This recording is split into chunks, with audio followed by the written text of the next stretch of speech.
L'histoire dans l'histoire continue, nous sommes toujours ici à Fontenoy-la-Joûte qui est réputé pour être bien sûr un village du livre, mais ce n'est pas que. Le 21 avril prochain, il y aura un événement et pas n'importe quel événement. J'ai d'ailleurs à mes côtés deux charmantes personnes qui sont là pour vous en parler. Nous avons Danielle Rochette et Isabella Carmecciano.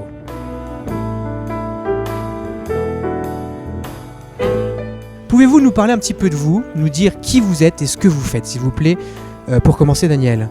Alors, je suis enseignante à Roville-aux-Chênes, donc au CFA de Roville-aux-Chênes, et aussi coordonnatrice du projet du Festival Apprentissage. Alors voilà, le fameux Festival Apprentissage. Le fameux Festival Apprentissage. Qu'est-ce que c'est exactement? Alors, Apprentissage, c'est un festival artistique qui regroupe des apprentis autour d'un projet artistique, enfin d'un thème. Voilà, donc ce sont les CFA agricoles de Lorraine qui représentent donc ce festival.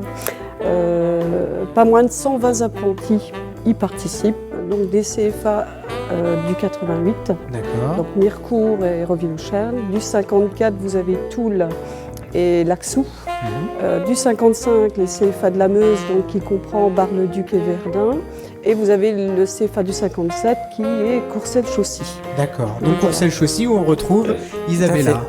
Donc Isabella, je suis enseignante d'éducation socioculturelle au CFA de Courcelles-Chaussy. Oui. Et donc avec deux classes de terminale Bac Pro, aménagement paysager, nous travaillons autour justement d'une thématique commune qui est origami littéraire pour cette année. Donc ça c'est pour cette année. Tout à fait. Alors je voulais qu'on revienne justement sur le début, l'histoire de ce festival, comment il est né. En fait, c'est suite à une observation au challenge d'athlétisme qui avait lieu à l'époque à Vitel. J'avais pu observer des jeunes apprentis qui se dépassaient dans le sport. Oui. Et en les observant une journée complète, m'est venue à l'idée de réaliser un projet artistique.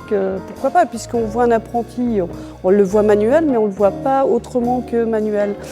Et de manière à montrer qu'un apprenti, ce n'est pas que ça, on se dit, bah tiens, éventuellement, créer un projet artistique avec ces apprentis qui vraiment étaient là, quoi. Voilà. Donc est né ce projet il y a maintenant 10 ans, et là on attaque la 11e édition. D'accord. Donc, et pour ce faire, c'est vrai qu'on a sollicité le village du livre de telle sorte à faire sortir nos apprentis de leurs établissements, parce que jusqu'ici, on tournait dans les CFA. Ouais. Hein, le jour J se passait toujours dans l'enceinte d'un établissement. Et donc vous, Isabella, vous êtes le côté pédagogique de l'affaire. C'est ça.